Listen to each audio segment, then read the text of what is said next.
Authorities in Brazil, the country with the world's fifth largest number of internet users, have banned the social media X, formerly known as Twitter.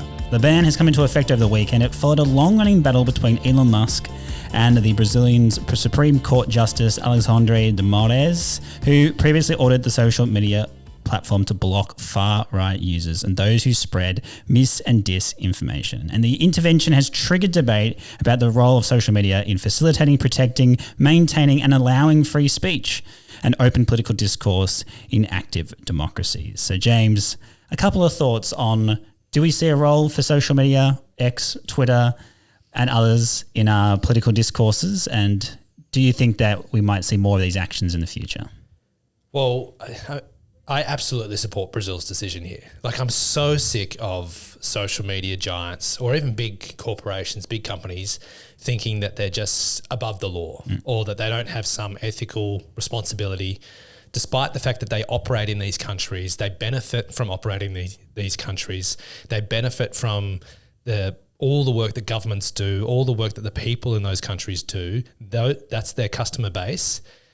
And still we have Elon Musk and others seemingly positioning themselves as above the law, that they don't have a responsibility, that they can do whatever they want, that they don't have an ethical and political responsibility. And it's just nonsense. So like I'm so glad to see Brazil go and do that and take a stand. And I don't know, maybe that sets an example for other countries to follow suit. Do we think then, on the back of Brazil's intervention, that we might see a similar intervention happen in Australia? Well, I'd be surprised because, like, I just don't.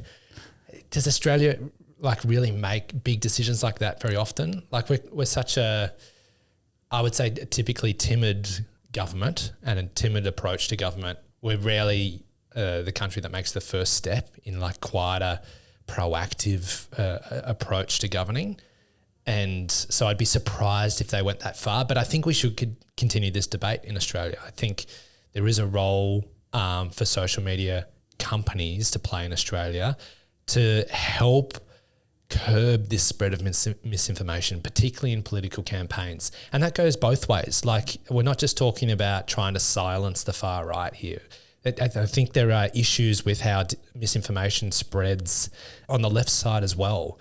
And I was discussing the other day with a friend, like, should there be a state-based social media platform? Because one of the problems with these corporations like X, like Meta, like TikTok, is that they aren't really answerable to anyone that we have any control over here in Australia. They're answerable, obviously, to their shareholders, but most of them are probably sitting overseas somewhere else. So realistically, aside from being brought into line by government regulation and government law, which always takes so long to catch up, really they're not answerable to anyone in Australia, and they can do what they want. And that's what seemingly has happened for many years. And that's how they've grown into these behemoths with like little control. So I know it's like, it's a little bit out there, but should we have a government-backed or government-based social media platform that is safe for children, that is has a certain set of values and ethics, that is a platform for productive debate and political speech? Well, I think state-based makes it difficult to be, productive or a safe space for, political discourse, given that there'll be always a political party in charge of that.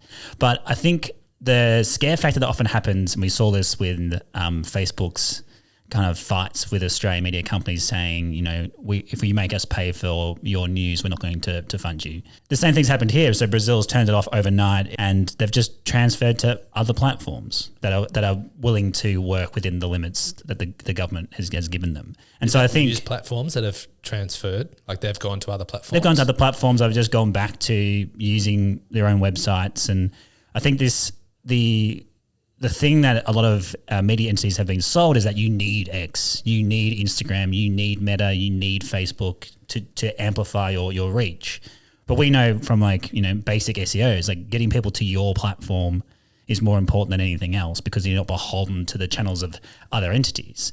And I think if, as you said, it probably will never happen. But if we turn to Twitter off overnight, I think the people who are currently on Twitter will just find a different way to communicate.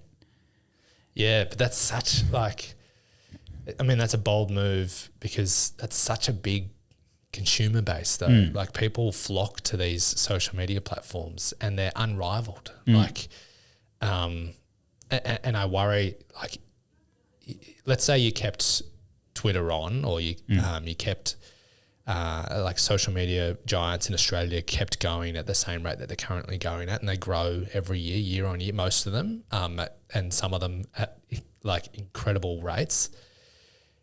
Clearly that means that people are there. So if news platforms start to pull back from them, if governments start to pull back from them and stop using them, does that mean that now, you know, the broader Australian public are being fed information and misinformation on these sites by absolute nonsense entities that have no fact checking, that have no values or ethics behind them?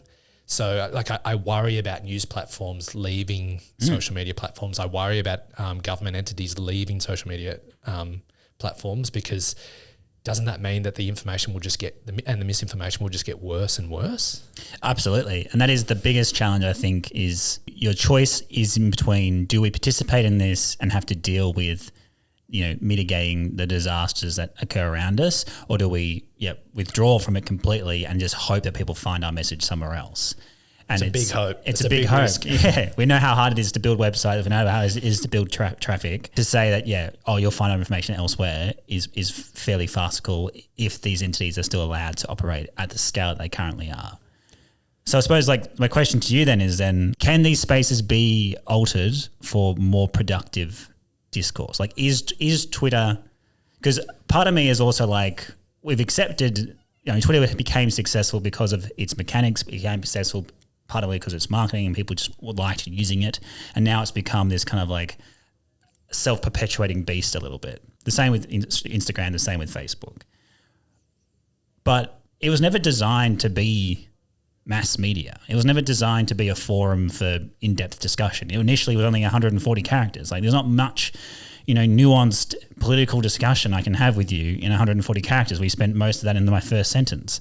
So why are we so willing to incorporate this type of technology, this type of communication in our lifestyles for the hope of political discourse, if it's not really what it was designed to make in the first place? It may not have been designed for this purpose in the first place, but that's what it's become. And that's where political discourse is occurring. So we've got to evolve and meet that. And that goes to the point before that that's where the public is. That's where people are having these important discussions that are going to ultimately or potentially shape the results of elections. So I think we need to react accordingly. And that's why in Australia, like I can't see us banning platforms, but let's regulate them.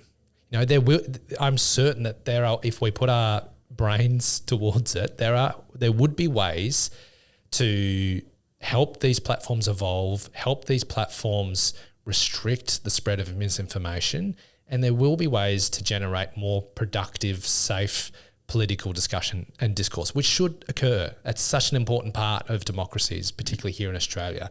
And the more that can occur, the better.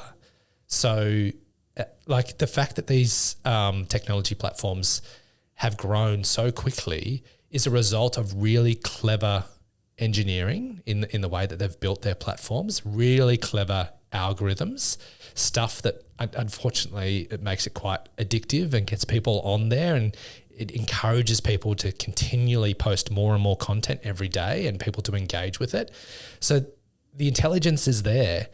All we need to do is encourage or perhaps force these platforms to just spend some of that R&D and spend some of that intelligence on how do we build and lead to more safe, productive political discourse and discussion, particularly in as we head into elections like we will shortly in Australia with an upcoming federal election.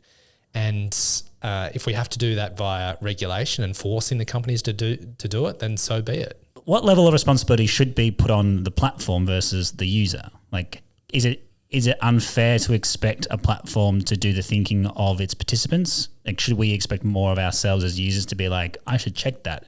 I saw this thing on Twitter. I saw this thing on Instagram. I saw this thing on Facebook. I probably should check this information before I go and share it. Or is that an expectation that's too high for a user base? I think that's expecting a lot. We know that the vast majority of people, no matter what country you're in, but particularly in Australia, we know that the vast majority of people, they don't have time to go and fact check things. Like if you're on social media, you're sitting on the couch, you're scrolling through things, you're not going to see something and then go and fact check it. Like, well, some people will, but that's rare. Political duffies might go and do that.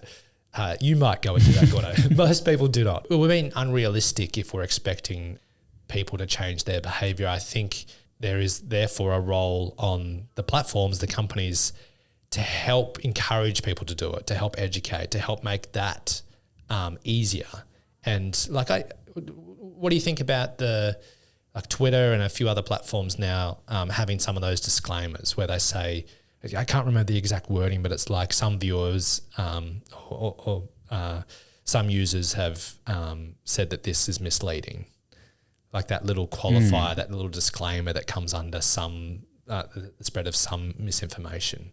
That's the kind of thing that I think could work. Like, do you think those little tactics are useful? I think they're useful, and I think all these tactics, the only thing that keeps them alive is they have to be endorsed by the user base. Probably out myself here as like a Reddit nuffy more than anything else, but they have the best moderation tool, which is self-moderation. So because they're not so obsessed with numbers and they're not so obsessed with engagement metrics, you can't stumble into a subreddit accidentally. You have to go looking for it, and you become a willing participant of that subreddit, and every subreddit has a bunch of rules, and you have to follow those rules, and if you don't, the moderator kicks you out. But more importantly is they have the upvote and downvote functions. So then you go in there and it's like you post something and it's not very useful, it's not on point, it's not on topic, or it's blatantly false, you'll get downvoted, and then that won't appear in people's feeds. But the actual group community has decided that this information wasn't appropriate for this space. That used to be a feature on Instagram, Facebook, and Twitter where you could give something a thumbs down, or you could unlike it, or you could disapprove of it. But people don't like their posts being disapproved. So that got sanctioned out basically. And now it's just about engagement. Any engagement becomes good engagement because it's the only way you can engage. There's no qualifying factor. So a simple message could be like, you have a button that flags like this. I believe this is incorrect, or I believe this is not very useful. Please take it out of my feed. Or even better, please take it off this platform. So the technology would not be very difficult at all. And then it becomes a self-regulated space, which is what the world is. Like, you might tell me something in real life, God forbid, and I can go, I actually don't think that's right. And I just disregard it, or I go and check it myself. But online it's much more difficult because I don't know where that source came from, which source was shared to that source, which was shared to that source, which had 2 words altered, et cetera, et cetera. So yeah, some kind of technological moderating mechanism is fairly achievable. So are we saying then that Reddit is potentially a good case study to follow? Is that a model that works? Because that's a platform that's been around now for many years and is, to my knowledge, has remained strong and even grown over the years. So clearly there's potential success in that model, is there not? There is. I think the difference is it's a very high touch model. So the ultimate success in terms of business and commercial success for Meta's entities and for X, although it is struggling at the moment, is it's low touch. It's quick to read, it's easy to share, you don't have to think too much, and it becomes about the mechanism of engagement as opposed to the depth of engagement. This is probably the issue with a lot of online media, outside social media as well, is that there is less and less value in engagement of time versus engagement of frequency. So you're rewarded on Twitter for regularly posting, regularly resharing, doing everything quickly, doing it a lot. Instagram, you're rewarded by getting likes, by getting repost into stories. The same with Facebook. With Reddit, you're rewarded for the quality engagement. So if someone's taken the time to actually read your post, then they've actually engaged with it in depth, and that's the reward mechanism they've built into their system. The same used to be the case with newspapers online, is that every 5 paragraphs would have an ad, and then the more I read into the article, the more ads that I'd get served, and therefore the more money that the article would make for someone. Nowadays, it's about clicking on the link, getting the first ad, and then clicking to the next link. And I have to read more articles to get the money into the publisher. So the mechanism for how we engage in media has changed so much that there is no commercial benefit to the publishers for long-term engagement in a lot of pieces. That's why Twitter is so keen to say this is a a catastrophe for free speech because they know that they need that engagement. But they need that engagement for their commercial benefit. They're not there. That Twitter did not invent itself to be the bastion of free speech. Facebook and Meta did not invent itself to be the bastion of free speech. They were platforms that they thought were cool at the time, and then they got monetized.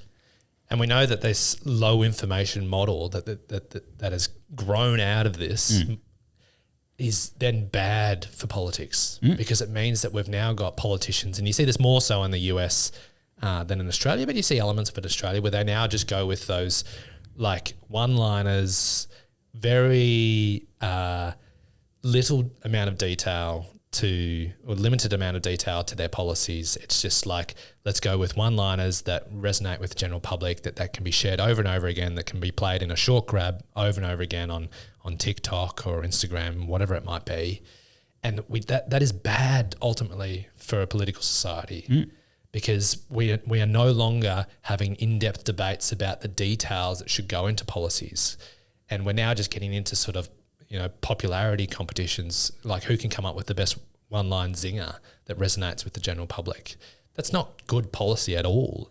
So if we know there are all these negative impacts of social media platforms that are built for low information, high amount of like small tidbits of content that aren't really useful to anyone, well then surely isn't that a flag or an opportunity or an open door for the government to walk through and start to say, look, the way that your companies are structured are having a negative impact on our society. You're operating in our society and you're having this massive negative impact. We need to stop that. We need to pull in regulation. We need to help you navigate a course out of this, so that you can have a better and a more positive impact on our society. So I feel like, isn't that an argument for them stepping in and regulating harder than they currently are? My last question to you then, James, for today is, you've kind of said that we have to accept that these platforms exist and that audiences are there, but we have this kind of paradox that the audience is there, but the audience only wants a light touch message because that's what they're used to. How would you as a communicator help people that come to you for social progressive causes cut through? Because everything that you deal with from a client partnership point of view is quite complex. Like, you can't really explain any of our clients' work in 140 characters. You can't explain it in a 30-second reel. So how do we use these platforms to create cut through, but also to create the opportunity for people to go and engage in these issues in more nuanced mediums and forums? It's a really tricky and complex problem for communicators because it's a trap, right? As communicators or people that work in PR or public affairs or marketing, you could see, look, we could get an enormous reach, enormous amount of numbers, and the client will love it by just putting out this little bit of clickbait or this, one-liner from the company that we're working for, or a short little video that can be reshared. That's not really adding to our conversation before, not really adding much to society or political discourse, but because we've structured it the way that social media platforms love, that's got a potential to go viral, it might get incredible numbers. And I can then print out a report for my client and say, look, we just did this for you, got incredible reach, look at those numbers, how great's that? And the client will probably be happy and probably keep paying our invoice. But what is the engagement? What is the long-term objective of that tactic? Yes, you might be getting clicks on your ad. Yes, you might be getting some eyes on your brand, but are people really engaging in your company? Are people really engaging in the content or the key messaging that you're trying to put out there? Probably not. So you might be getting this like short-term gain by using those sort of viral tactics, and that might be useful for some brands, and particularly for business consumer brands, that might, there's obviously a benefit to that.